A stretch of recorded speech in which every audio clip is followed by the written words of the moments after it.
ಗುರು, ದೇವರು. ದೇವರು ಮಾನವನ ಅತ್ಯದ್ಭುತ ಕಲ್ಪನೆ ಹಾಗೂ ಸೃಷ್ಟಿಯಾಗಿದೆ. ಪ್ರಾಚೀನ ನಾಗರಿಕತೆಯ ಉದಯದೊಂದಿಗೆ ದೇವರ ಪರಿಕಲ್ಪನೆಯು ಬೇರೆ ಬೇರೆ ಆಕಾರಗಳನ್ನು ಪಡೆದುಕೊಂಡಿದೆ. ವೈದಿಕ ಕಾಲದಿಂದಲೇ ದೇವರುಗಳ ನಡುವೆ ಪರಮಾಧಿಕಾರಕ್ಕಾಗಿ ಪೈಪೋಟಿ ನಡೆಯುತ್ತಲೇ ಬಂದಿದೆ. ಹಿಂದೂ, ಬೌದ್ಧ, ಜೈನ, ಕ್ರೈಸ್ತ, ಇಸ್ಲಾಂ, ಜುಡಾಯಿಸಂ ಮೊದಲಾದ ಜಗತ್ತಿನ ಬೇರೆ ಬೇರೆ ಮತ ಧರ್ಮಗಳು ತಮ್ಮದೇ ರೀತಿಯಲ್ಲಿ ದೇವರ ಪರಿಕಲ್ಪನೆಯನ್ನು ರೂಢಿಸಿಕೊಂಡಿವೆ. ಹೀಗಾಗಿ ಧರ್ಮ ಮತ್ತು ದೇವರ ನಡುವೆ ಬಿಡಿಸಲಾಗದ ನಂಟು ಬೆಳೆದುಕೊಂಡು ಬಂದಿದೆ. ಆಯಾ ಕಾಲಘಟ್ಟದ ಧರ್ಮಗಳು ದೇವರನ್ನು ಕುರಿತು ಏಕದೇವೋಪಾಸನೆ, ಬಹುದೇವೋಪಾಸನೆ, ಸಗುಣ, ನಿರ್ಗುಣ ಹೀಗೆ ಬೇರೆ ಬೇರೆ ತತ್ವಗಳಿಂದ ಪರಿಭಾವಿಸಿಕೊಂಡಿರುತ್ತವೆ. ಇದರ ಜೊತೆಯಲ್ಲಿ ದೈತ, ಆದೈತ, ವಿಶಿಷ್ಟಾದ್ವೈತ ತತ್ವಗಳಿವೆ.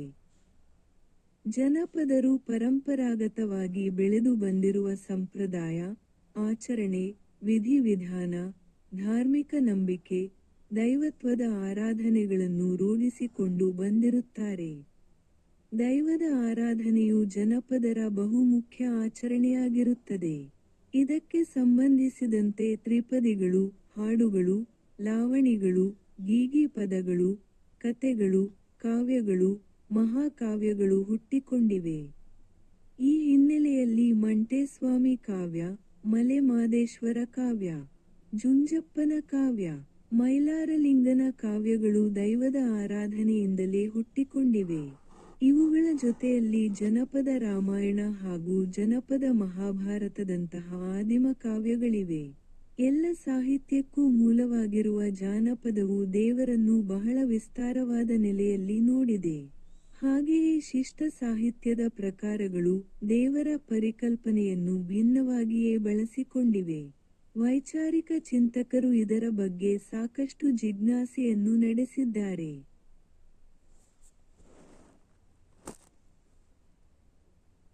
1. ದೇವರು, ಮಹತ್ವಗಳು, ಮೌಲ್ಯಗಳು. ಪ್ರಕೃತಿ ಶಕ್ತಿಗಳನ್ನು ಮೊಸಳೆ, ಹಾವು, ಕಷಿ ಇತ್ಯಾದಿಗಳನ್ನು ದೇವರು ಎಂದು ಭಾವಿಸುವ ಘಟ್ಟದಿಂದ ತ್ರಿಮೂರ್ತಿ ಕಲ್ಪನೆಯ ಘಟ್ಟಕ್ಕೆ ಏರಿ ಅಲ್ಲಿಂದಲೂ ಮುಂದೆ ಹೋಗಿ ದೇವರು ಒಬ್ಬನೇ ಎನ್ನುವ ಘಟ್ಟಕ್ಕೆ ಬಂದದ್ದಾಯಿತು. ನಮ್ಮ ಆಲೋಚನೆ ಪ್ರಗತಿಯ ದಾರಿಯಲ್ಲಿ ಸಾಗಿದೆ ಎಂದುಕೊಳ್ಳಬಹುದು. ಜನಜನಿತವಾದ ಕಥೆಗಳಲ್ಲಿ ದೇವರಿಗೆ ಮಾನವನಲ್ಲಿರುವ ದುರ್ಗುಣಗಳನ್ನು ಆರೋಪಿಸಿರುವುದು ನಿಜ. ಆದರೆ ನಾಗರಿಕತೆ ಬೆಳೆದಂತೆಲ್ಲ ಆ ದುರ್ಗುಣಗಳ ಜೊತೆಗೆ ಸದ್ಗುಣಗಳನ್ನು ಸೇರಿಸುವ ಪ್ರವೃತ್ತಿ ಮೊದಲಿಂದಲೂ ಇದ್ದ ಪ್ರವೃತ್ತಿ ಬಲವಾಗುತ್ತಾ ಬಂತು. ತ್ರಿಮೂರ್ತಿ ಕಲ್ಪನೆಯಲ್ಲಿ ಈ ಪ್ರವೃತ್ತಿ ಸ್ಪಷ್ಟವಾಗಿ ಕಾಣುತ್ತದೆ. ಎಷ್ಟು ಪೂರ್ಣ ಜೀವನದ ಸಂಕೇತ, ಶಿವ ಸಂಯಮ ವೈರಾಗ್ಯಗಳ ಸಂಕೇತ ಎಂಬ ಮಾತು ಹಿಂದೆ ಬಂದಿತಷ್ಟೇ. ನಮ್ಮ ಏಕೈಕ ದೇವರಲ್ಲಿ ಇವೆರಡರ ಮಧುರ ಮಿಲನವಿದೆ ಎಂದು ಭಾವಿಸಬಹುದು. ಅವನನ್ನು ಸುಮ್ಮನೆ ದೇವರು ಎಂದು ಕರೆದರೆ ಸಾಕು, ಬೇರೆ ಹೆಸರನ್ನು ಕೊಡಬೇಕಾಗಿಲ್ಲ. ವಿಷ್ಣು, ಶಿವ ಎಂಬ ತಲೆ ಚೀಟೆಗಳು ಇಲ್ಲದಿದ್ದರೆ ಅವು ನೆನಪಿಗೆ ತರುವ ಕಥೆಗಳನ್ನು ಮರೆಯಬಹುದು. ದೇವರ ಒಬ್ಬನೇ ಒಬ್ಬ ಎಂಬ ನಿಲುವನ್ನು ದೈತಿ, ಆದೈತಿ, ವಿಶಿಷ್ಟಾದೈಷಿಗಳೆಲ್ಲರೂ ಮತ್ತು ಇತರರೂ ಕಚ್ಚಾಟವಿಲ್ಲದೆ ಒಪ್ಪಿಕೊಳ್ಳಬಹುದು. ವಾಸ್ತವವಾಗಿ ಮೇಲೆ ಹೇಳಿದ ಮಿಲನ ನಮ್ಮ ಜನರ ಕಲ್ಪನೆಗಳಲ್ಲಿ ಸ್ವಲ್ಪ ಮಟ್ಟಿಗಾದರೂ ನಡೆದೇ ಇತ್ತು. ದೈತಿಗಳ ಮತ್ತು ವಿಶಿಷ್ಟಾದ್ವೈತಿಗಳ ಪರದೈವವಾದ ಕೃಷ್ಣ, ವಿಷ್ಣು, ಶಿವನಂತೆಯೇ ವೈಭವವನ್ನು ಕಡೆಗಣಿಸಬಲ್ಲ. ಅವನಿಗೆ ಸುದಾಮನ ಮನೆಯ ಅವಲಕ್ಕಿ ಪ್ರಿಯವಾಯಿತಲ್ಲವೇ? ಹಸ್ತಿನಾಪುರಕ್ಕೆ ರಾಯಭಾರಿಯಾಗಿ ಹೋದಾಗ ಅವನು ಇಳಿದುಕೊಂಡದ್ದು ಅವನಿಗಾಗಿ ಸಜ್ಜುಗೊಳಿಸಿ ಸಿದ್ಧವಾಗಿದ್ದ ರಾಜಯೋಗ್ಯ ಅರಮನೆ.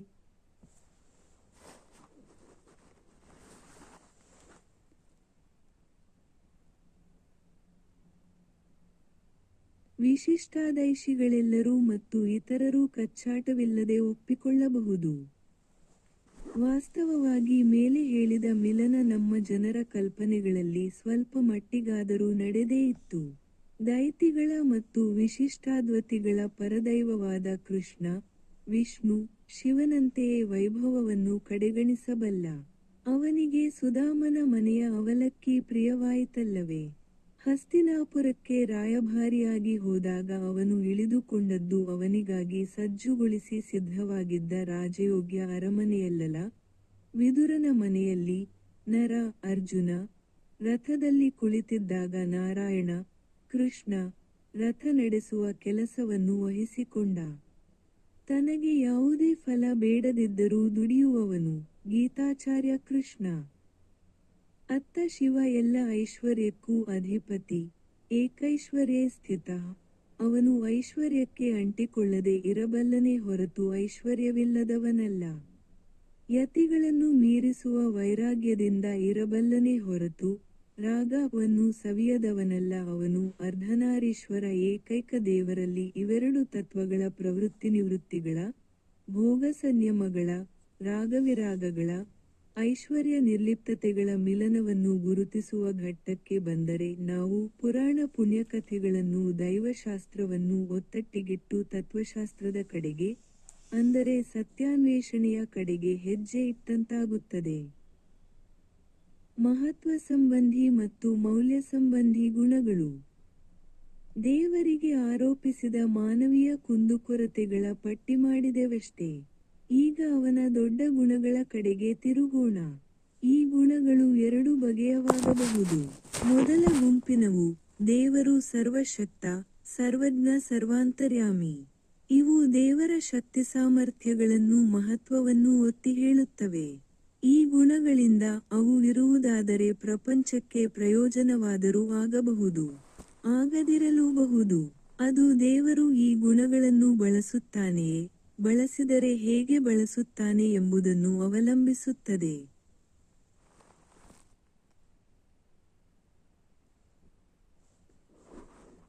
ಎರಡನೆಯ ಗುಂಪಿನ ಗುಣಗಳು ಮೌಲ್ಯಗಳಿಗೆ. ದೇವರಿಗೂ ಜೀವಕೋಟಿಗೂ ನಡುವೆ ವ್ಯವಹಾರ ಏರ್ಪಟ್ಟಾಗ ಬಳಕೆಗೆ ಬಂದೇ ಬರಬೇಕಾದ ನ್ಯಾಯ, ಅಹಿಂಸೆ, ಕರುಣೆ, ಪ್ರೇಮ ಇತ್ಯಾದಿ ಮೌಲ್ಯಗಳಿಗೆ ಸಂಬಂಧಪಟ್ಟವು.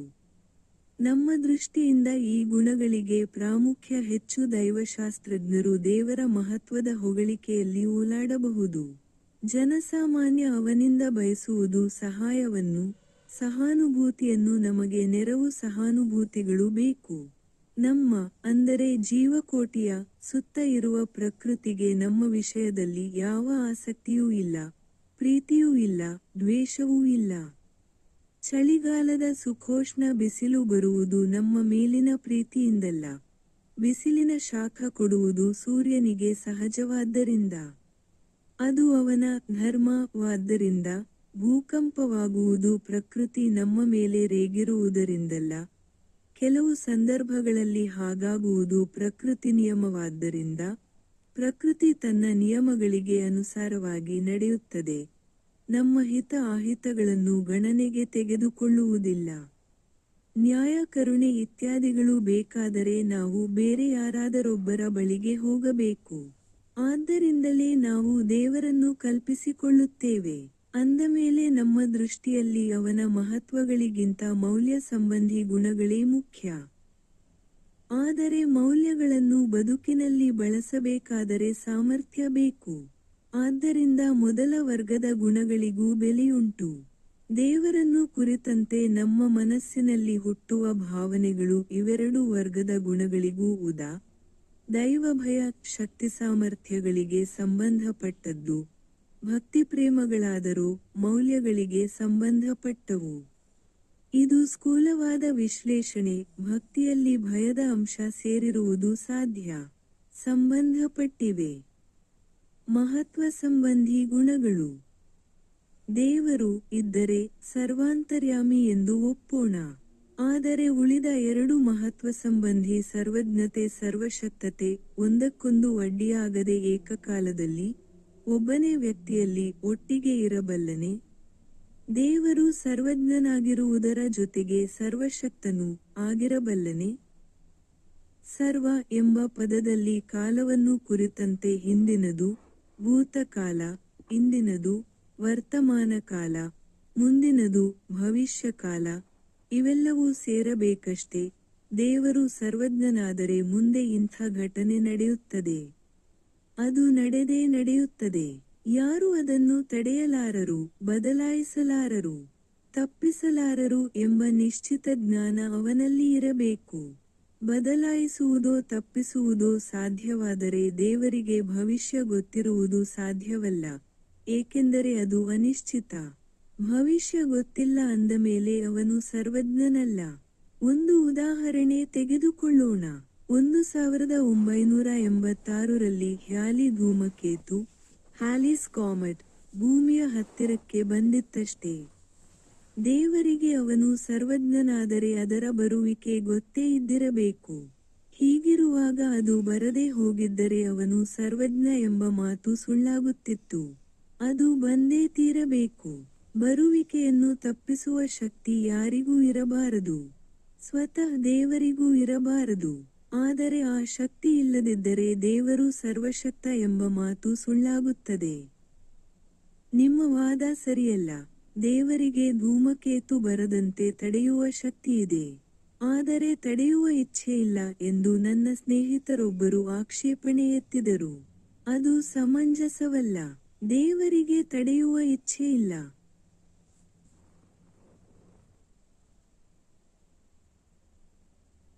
ಎಂಬುದು ಇವರಿಗೆ ಹೇಗೆ ಗೊತ್ತು? ಅಲ್ಲದೆ ಇಲ್ಲಿ ಪ್ರಸಕ್ತವಾದ ವಿಷಯ ದೇವರಿಗೆ ಧೂಮಕೇತುವನ್ನು ತಡೆಯುವ ಇಚ್ಛೆ ಇದೆಯೇ ಇಲ್ಲವೇ ಎಂಬುದಲ್ಲ. ಇಚ್ಛೆ ಇರಲಿ ಇಲ್ಲದಿರಲಿ ತಡೆಯುವ ಶಕ್ತಿ ಅವನಿಗಿರಬೇಕು. ಆ ಶಕ್ತಿ ಇದ್ದು ಅವನು ಧೂಮಕೇತುವನ್ನು ತಡೆದಿದ್ದರೆ ಅವನ ಹಿಂದಿನ ತಿಳಿವಳಿಕೆ, ಧೂಮಕೇತು ಬರುತ್ತದೆ ಎಂಬ ತಿಳಿವಳಿಕೆ, ಸುಳ್ಳಾಗುತ್ತಿತ್ತು. ಅವನ ಸರ್ವಜ್ಞತೆಗೆ ಲೋಪ ಬರುತ್ತಿತ್ತು. ತಡೆಯುವ ಶಕ್ತಿ ಇದ್ದರೆ ಅವನು ಸರ್ವಜ್ಞನಲ್ಲ, ಇಲ್ಲದಿದ್ದರೆ ಅವನು ಸರ್ವಶಕ್ತನಲ್ಲ. ಸರ್ವಜ್ಞತೆ, ಸರ್ವಶಕ್ತತೆ, ತರ್ಕದ ದೃಷ್ಟಿಯಿಂದ ಇವೆರಡೂ ಒಟ್ಟಿಗೆ ಇರುವುದು ಸಾಧ್ಯವಲ್ಲ. ಮೌಲ್ಯ ಸಂಬಂಧಿ ಗುಣಗಳು. ಇನ್ನು ಮೌಲ್ಯ ಸಂಬಂಧಿ ಗುಣಗಳ ಕಡೆಗೆ ತಿರುಗೋಣ. ಇವನ್ನು ಬಣ್ಣಿಸುವಾಗ ನಾವು ವಾಸ್ತವವಾಗಿ ನಮಗೆ ಬೇಕಾದ ದೇವರು ಹೀಗಿರಬೇಕು, ನಾವು ಬಯಸುವುದು ಇಂಥ ದೇವರನ್ನು ಎಂದುಕೊಳ್ಳುತ್ತಿರುತ್ತೇವೆ. ಈ ವರ್ಗದ ಗುಣಗಳಲ್ಲಿ ಸುಲಭವಾಗಿ ನೆನಪಿಗೆ ಬರುವುದೆಂದರೆ ದೇವರು ನ್ಯಾಯಪರ, ದುಷ್ಟ ಶಿಕ್ಷಕ, ಶಿಷ್ಟರಕ್ಷಕ, ಭಕ್ತವತ್ಸಲ, ಕರುಣಾಸಾಗರ, ಪ್ರೇಮಸ್ವರೂಪ ಇತ್ಯಾದಿ. ನಾವು ಯಾವ ಗುಣಗಳನ್ನು ಅತ್ಯುತ್ತಮ, ಶ್ರೇಷ್ಠ ಎಂದು ಭಾವಿಸುತ್ತೇವೋ ಆ ಗುಣಗಳ ಸಂಕೇತವಾಗಿರಬೇಕು ದೇವರು. ಆದ್ದರಿಂದ ಅವನು ಇದ್ದರೆ ಸಕಲ ಸದ್ಗುಣಗಳ ನಿಧಿ ಎಂಬುದನ್ನು ವಾದಕ್ಕಾಗಿ ಒಪ್ಪಿಕೊಂಡು ಮುಂದುವರಿಯೋಣ. ಅವನಿಗೆ ಸದ್ಗುಣಗಳು ಪ್ರಿಯವಾದ್ದರಿಂದ ಸಜ್ಜನರು ಪ್ರಿಯರಾಗುತ್ತಾರೆ ಎನ್ನುವುದು ಸ್ವಾಭಾವಿಕ. ಆದರೂ ನ್ಯಾಯಪರ, ದುಷ್ಟ ಶಿಕ್ಷಕ, ಶಿಷ್ಟರಕ್ಷಕ ಇತ್ಯಾದಿ ಮಾತು ಚರ್ಚೆಗೆ ಆಸ್ಪದ ಕೊಡುತ್ತವೆ. ದೇವರು ನ್ಯಾಯವನ್ನು ಮೆಚ್ಚಬಹುದು, ಆದರೆ ಅವನು ವಿನಾಯಿತಿ ಇಲ್ಲದೆ ಕಟ್ಟುನಿಟ್ಟಾದ ನ್ಯಾಯವನ್ನು, ಜಾಸ್ಟಸ್ ಎಂಬುದನ್ನು ನಮಗೆ ಸಲ್ಲಿಸಿದರೆ ಅದು ನಮಗೆ ಹಿತವಾದೀತೆ? ಕೇವಲ ನ್ಯಾಯವನ್ನು ಬೇಡುವ ಧೈರ್ಯ ಯಾವ ಮಾನವನಿಗೆ ತಾನೇ ಇದ್ದೀತು? ನಮ್ಮಲ್ಲಿ ಅತ್ಯುನ್ನತರಾದವರು ಕೂಡ ಅದೆಷ್ಟು ಸಾರಿ ಎಡವಿ ಮುಗ್ಗರಿಸಿದ್ದಾರೋ, ಎಷ್ಟು ಜನರಿಗೆ ಸಂಕಟ ಕೊಟ್ಟಿದ್ದಾರೋ, ಎಷ್ಟು ಹೇಯವಾದ ಯೋಚನೆಗಳು ಅವರ ಮನಸ್ಸಿನಲ್ಲಿ ಸುಳಿದು ಹೋಗಿವೆಯೋ. ಅದಕ್ಕೆಲ್ಲ ನ್ಯಾಯ ಸಲ್ಲಲಿ ಎಂದು ನಾವು ಬೇಡಲಾದೀತೆ? ಸಲ್ಲಿಸಿದರೆ ದೇವರು ಕರುಣಾನಿಧಿ ಯಾದಾನೆ? ಶೇಕ್ಸ್ಪಿಯರ್ ಕಿಂಗ್ ಲಿಯರ್ ನಾಟಕದಲ್ಲಿ ಈ ಮಾತು ಬರುತ್ತದೆ. The gods are just, and of our pleasant vices make instruments to plague us. King Lear 5ನೇ 170 ದೇವತೆಗಳು ನ್ಯಾಯಪರರು, ನಮ್ಮನ್ನು ಹಿಂಸಿಸಲು, ಶಿಕ್ಷಿಸಲು, ನಮಗೆ ಹಿತವಾದ ದುಶ್ಚಟಗಳನ್ನೇ ಸಾಧನೆ ಮಾಡಿಕೊಳ್ಳುತ್ತಾರೆ. ಇದು ನಿಜವಾದರೆ ನಮ್ಮ ಗತಿಯೇನು? ಹಿತವೆನ್ನಿಸುವ ದುಶ್ಚಟಗಳಿಗೆ ನಮ್ಮಲ್ಲಿ ಅಭಾವವೇನಿಲ್ಲ. ಮಾನವ ತಂದೆ ದಾರಿ ತಪ್ಪಿದ ಮಗನ ವಿಷಯದಲ್ಲಿ ಕರುಣೆಯಿಂದ ವರ್ತಿಸುತ್ತಾನೆ. ವಿಶ್ವಕ್ಕೆ ತಂದೆಯಾದ ದೇವರ ಹೃದಯ ಮಾನವನದಕ್ಕಿಂತ ಕಠಿಣವೇ? ಅವನಲ್ಲಿ ಮುಂದಾಗಿರಬೇಕಾದ್ದು ಕರುಣೆಯೋ ಅಥವಾ ಅನ್ಯಾಯದ ದೃಷ್ಟಿಯಿಂದ ಶಿಕ್ಷಿಸುವ ಇಚ್ಛೆಯೋ? ಭಯ, ದೇವರ ಭಯ, ಕಾನೂನಿನ ಶಿಕ್ಷೆಯ ಭಯ.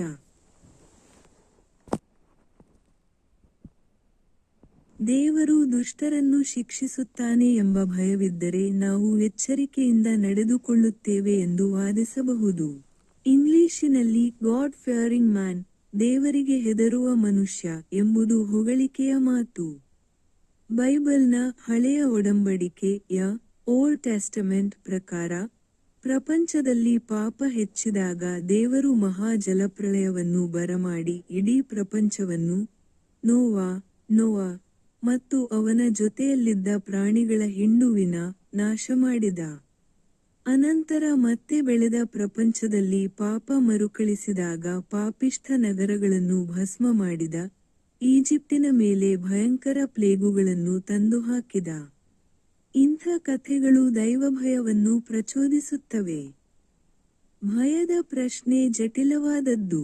ಭಯ ಎನ್ನುವುದೇ ಕೆಟ್ಟದ್ದು ಎಂದು ವಾದಿಸುವುದು ಸಾಧ್ಯ. ಅನೇಕ ವೇಳೆ ಭಯವೇ ಕೆಟ್ಟ ಕೆಲಸಕ್ಕೆ ಕಾರಣವಾಗುತ್ತದೆ. ಸಾಮಾನ್ಯವಾಗಿ ಪ್ರಾಣಿಗಳು ನಮ್ಮ ಮೇಲೆ ಹರಿಹಾಯುವುದು ಭಯದಿಂದ. ಇನ್ನೊಬ್ಬರಿಂದ ನಮಗೆ ಕೇಡಾಗಬಹುದು ಎಂಬ ಭಯ ನಮ್ಮಲ್ಲಿ ಕೇಡಿಗತನವನ್ನು ಕೆರಳಿಸುತ್ತದೆ. ದೇವರನ್ನು ಕುರಿತ ಭಯ ಈ ಮಾತಿಗೆ ವಿನಾಯಿತಿಯಾಗಬಹುದೇನೋ, ಆದರೂ ಕೆಟ್ಟದ್ದನ್ನು ಮಾಡದಿರುವುದಕ್ಕೆ ಶಿಕ್ಷೆಯಾದೀತು ಎಂಬ ಭಯವೇ ಕಾರಣವಾಗಬೇಕೇ? ಹಾಗಾದರೆ ಸಿಕ್ಕಿಹಾಕಿಕೊಳ್ಳುವ ಸಂಭವ ಇಲ್ಲವೇ ಇಲ್ಲ ಎಂದು ಖಚಿತವಾದರೆ ಕೆಟ್ಟದ್ದನ್ನು ಮಾಡಬಹುದು ಎಂದಂತಾಯಿತು. ಅಲ್ಲದೆ ದೇವರಲ್ಲಿ ನಂಬಿಕೆಯೇ ಇಲ್ಲದವರ ಕೇಡಿಗತನಕ್ಕೆ ಪರವಾನಗಿ ಕೊಟ್ಟಂತಾಯಿತು. ವಾಸ್ತವವಾಗಿ ದೈವಭಯದಿಂದ ಜನ ಒಳ್ಳೆಯವರಾಗಿರುವುದು ಇಲ್ಲವೇ ಇಲ್ಲ ಎನ್ನಲಾಗದಿದ್ದರೂ ಅಷ್ಟೇನೂ ಸಾಮಾನ್ಯವಲ್ಲ. ದೇವರ ಪೂಜೆಗೆ ನೇಮಿತನಾದ ಅರ್ಚಕನೊಬ್ಬ ದೇವರ ಒಡವೆಗಳನ್ನೇ ಕದ್ದ ಪ್ರಕರಣ ವೃತ್ತಪತ್ರಿಕೆಗಳಲ್ಲಿ ವರದಿಯಾಗಿದ್ದು ನೆನಪಿದೆ. ಇವತ್ತು ಜುಲೈ 29, 1990. ನಾನು ಈ ಪುಟದ ಶುದ್ಧ ಪ್ರತಿ ತಯಾರು ಮಾಡುತ್ತಿರುವ ದಿನ. ಡೆಕ್ಕನ್ ಹೆರಾಲ್ಡ್ ಪತ್ರಿಕೆಯಲ್ಲಿ ತಿರುಪತಿ ವೆಂಕಟರಮಣನ ದೇವಸ್ಥಾನದ ಸೇವಕರು ಬಹುಕಾಲದಿಂದ ನಡೆಸುತ್ತ ಬಂದಿರುವ ಹುಂಡಿ ಹಣದ ಕಳವು ಪ್ರಕರಣ ವರದಿಯಾಗಿದೆ. ವೆಂಕಟರಮಣ ಬಹಳ ಸತ್ಯದ ದೇವರು, ತನಗೆ ಸಲ್ಲಬೇಕಾದ ಹಣವನ್ನು ಸೇವೆಯನ್ನು ಸಲ್ಲಿಸದಿದ್ದರೆ ಶಿಕ್ಷೆ ಕೊಡುತ್ತಾನೆ ಎಂದು ಪ್ರಸಿದ್ಧಿಯಿದೆಯಷ್ಟೇ. ಅಂಥವನ ಗುಡಿಯಲ್ಲೇ ಅವನ ಸೇವಕರೇ ಕೋಟಿಗಟ್ಟಲೆ ಹಣವನ್ನು ದೋಚಿದ್ದಾರಂತೆ. ಅಸಿಸ್ಟೆಂಟ್ ಎಕ್ಸಿಕ್ಯೂಟಿವ್ ಆಫೀಸರರಿಬ್ಬರು 70 ಲಕ್ಷದಿಂದ ಕೋಟಿಯವರೆಗೆ ಆಸ್ತಿ ಮಾಡಿಕೊಂಡಿದ್ದಾರಂತೆ. ಗುಡಿಯ ಜವಾನನೊಬ್ಬ 30 ಲಕ್ಷ ರೂಪಾಯಿನ ಆಸ್ತಿ ಮಾಡಿದ್ದಾನಂತೆ. ಇವರು ಸದಾ ದೇವರ ಸನ್ನಿಧಿಯಲ್ಲೇ ಇರುವ ಜನ. ಕೆಲವರು ಅನ್ಯಾಯದಿಂದ ಕೋಟಿ ರೂಪಾಯಿ ಸಂಪಾದಿಸಿ ಆಮೇಲೆ ಸ್ವಲ್ಪ ಅಳುಕಿನಿಂದ ದೇವರನ್ನು ಸರಿಮಾಡಿಕೊಂಡಿರುವುದು ಬುದ್ಧಿವಂತಿಕೆ ಎಂದುಕೊಂಡು 10 ಲಕ್ಷ ರೂಪಾಯಿ ವೆಚ್ಚ ಮಾಡಿ ಗುಡಿ ಕಟ್ಟಿಸುತ್ತಾರೆ. ಅಥವಾ ದೇವರಿಗೆ ಕಿರೀಟಿ ಮಾಡಿಸಿಕೊಡುತ್ತಾರೆ. ಥಕ್ಕರು ಪ್ರಯಾಣಿಕರನ್ನು ಕೊಲ್ಲಲು ಹೊರಡುವ ಮುನ್ನ ಕಾಳಿಕಾದೇವಿಗೆ ಪೂಜೆ ಮಾಡಿ ಅವರ ಹರಕೆ ಇದೆ ಎಂಬ ಧೈರ್ಯದಿಂದ ಹೊರಡುತ್ತಿದ್ದರಂತೆ. ದೇವತೆಗೆ ನರಬಲಿ ಕೊಟ್ಟರೆ ತಮ್ಮ ಇಷ್ಟಾರ್ಥ ಸಿದ್ಧಿಯಾಗುತ್ತದೆ ಎಂದು ನಂಬಿದ್ದ ಜನರಿದ್ದರು. ಈಗಲೂ ಇದ್ದಾರೆ ಎಂದು ಕೇಳಿದ್ದೇನೆ. ಇಂಥ ಸಂದರ್ಭಗಳಲ್ಲಿ ದೈವಭಯ ಕೇಡಿಗತನವನ್ನು ತಪ್ಪಿಸುವುದಂತಿರಲಿ, ದೈವಭಕ್ತಿಯೇ ದೇವರನ್ನು ಕೇಡಿಗತನಕ್ಕೆ ಶಾಮೀಲು ಮಾಡುತ್ತದೆ.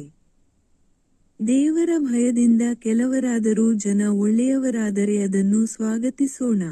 ಆದರೆ ಯಾರೊಬ್ಬರ ಭಯ ಇರಲಿ ಇಲ್ಲದಿರಲಿ, ಶಿಕ್ಷೆ ಇರಲಿ ಇಲ್ಲದಿರಲಿ, ಕೆಟ್ಟದ್ದು ಅದು ಕೆಟ್ಟದ್ದು ಎಂಬ ಕಾರಣಕ್ಕಾಗಿಯೇ ಬೇಡವಾಗಬೇಕು. ನಮ್ಮ ಮನಸ್ಸು ಒಳ್ಳೆಯದನ್ನು ಇದು ಒಳ್ಳೆಯದು ಎಂಬ ಕಾರಣಕ್ಕಾಗಿಯೇ ಪ್ರೀತಿಸಬೇಕು. ಇದು ನಾವು ಬೆಳೆಸಿಕೊಳ್ಳಬೇಕಾದ ಮನೋವೃತ್ತಿ.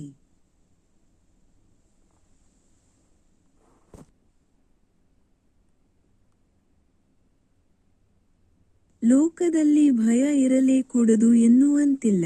ಪೊಲೀಸಿನವರು, ನ್ಯಾಯಾಧೀಶರು, ಅವರ ತೀರ್ಪಿಗೆ ಅನುಸಾರವಾಗಿ ಶಿಕ್ಷೆ ಕೊಡುವವರು, ಇವರೆಲ್ಲ ಇಲ್ಲದ ನಾಗರಿಕ ರಾಷ್ಟ್ರವನ್ನು ಕಲ್ಪಿಸಿಕೊಳ್ಳುವುದು ಕಷ್ಟ. ಇಂದಿನ ಮಾನವನ ಮಟ್ಟವನ್ನು ನೆನೆದರೆ ಪರೋಲ್ ಮೇಲೆ ಬಿಟ್ಟ ಅಪರಾಧಿಗಳು ಮತ್ತೆ ಮತ್ತೆ ಅಪರಾಧ ಮಾಡಿದ ಕಥೆಗಳನ್ನು ಅಮೆರಿಕದ ಪತ್ರಿಕೆಗಳಲ್ಲಿ ಓದಿದ್ದೇನೆ. ಇಂಥದೊಂದು ಪ್ರಸಂಗ. ಅಪರಾಧಿಯೊಬ್ಬ ಪರೋಲ್ ಮೇಲಿದ್ದಾಗ ತನಗೆ ಕೆಲಸ ಕೊಟ್ಟು, ಅನ್ನ ಇಕ್ಕಿ, ಮಮತೆಯಿಂದ ನೋಡಿಕೊಂಡವರನ್ನೇ ಕೊಂದು ಅವರ ಮನೆಯ ಹೆಂಗಸರನ್ನೇ ಕೆಡಿಸಿ ಓಡಿಹೋದ. ಕೆಲವರಿಗಾದರೂ ದುಷ್ಟತನ ಹುಟ್ಟಿನಿಂದಲೇ ಬರುತ್ತದೆ ಎಂಬ ಮಾತನ್ನು ಒಪ್ಪಲು ನನ್ನ ಮನಸ್ಸು ಹಿಂಜರಿಯುತ್ತದೆ, ಆದರೂ ಅದನ್ನು ತಳ್ಳಿಹಾಕಲಾರೆ. ಅಂಥ ಜನ ಅಪರೂಪ, ನಿಜ, ಆದರೂ ಹುಟ್ಟಿನಿಂದಲೇ ದುಷ್ಟರಾದ ಜನ ಇದ್ದಾರೆ. ಅವರಿಗೆ ಶಿಕ್ಷೆಯ ಭಯ ಇರಲೇಬೇಕು. ಮೇಲೆ ಕಂಸಗಳಲ್ಲಿ ಹಾಕಿರುವ ಮಾತು ಮಾನವ ಭಯವನ್ನು ಕಾನೂನಿನ ಶಿಕ್ಷೆಯ ಭಯವನ್ನು ಕುರಿತದ್ದು, ದೈವಭಯದ ಮಾತು ಬೇರೆ. ದೇವರು ಶಿಕ್ಷೆ ಕೊಡುವ ಬದಲು ಕೆಟ್ಟವರನ್ನು ಒಳ್ಳೆಯವರನ್ನಾಗಿ ಮಾರ್ಪಡಿಸಬಹುದಲ್ಲ? ಸರ್ವಶಕ್ತನಿಗೆ ಅದು ಕಷ್ಟವಾಗಲಾರದು. ಅವನು ದುಷ್ಟ ಜನರಿಗೆ ಶತ್ರುವಾಗುವ ಬದಲು ದುಷ್ಟತನಕ್ಕೆ, ಕೇಡಿಗೆ, ಜಟಗೆ ಮಾತ್ರ ಶತ್ರುವಾಗಬಹುದು. ದುಷ್ಟತನವನ್ನು ನಾಶ ಮಾಡಿ, ಅದು ಯಾರಲ್ಲಿ ಇತ್ತೋ ಅವರನ್ನು ಉದ್ಧಾರ ಮಾಡಬಹುದು. ಅವನು ಕರುಣಾಸಾಗರ ಎನ್ನುವುದು ನಿಜವಾದರೆ ಇದೇ ಅವನಿಗೆ ಸಹಜವಾದ ವರ್ತನೆ. 1. ಇದು ಎಡ್ಗರ್ ಎಂಬುವನು ಆಡುವ ಮಾತು. ಅವನ ಅಭಿಪ್ರಾಯ ಶೇಕ್ಸ್ಪಿಯರ್ನ ಸ್ವಂತ ಅಭಿಪ್ರಾಯ ಎಂದು ಭಾವಿಸಬೇಕಾದ್ದಿಲ್ಲ. 2. ಪರೋಲ್. ಅಪರಾಧಿ ಜೈಲಿನಲ್ಲಿ ಸಭ್ಯವಾಗಿ ನಡೆದುಕೊಂಡರೆ, ಇಂಥ ದಿನ ವಾಪಸು ಬರುತ್ತೇನೆ, ಹೊರಗಿರುವಾಗಲೂ ಸಭ್ಯನಾಗಿ ನಡೆದುಕೊಳ್ಳುತ್ತೇನೆ ಎಂಬ ಮುಚ್ಚಳಿಕೆ ತೆಗೆದುಕೊಂಡು ಅವನಿಗೆ ಜೈಲಿನಿಂದ ಹೊರಹೋಗಲು ಅಪ್ಪಣೆ ಕೊಡುವುದುಂಟು. ಇದನ್ನು ಪರೋಲ್ ಮೇಲೆ ಬಿಡುವುದು ಎಂದು ಕರೆಯುತ್ತಾರೆ.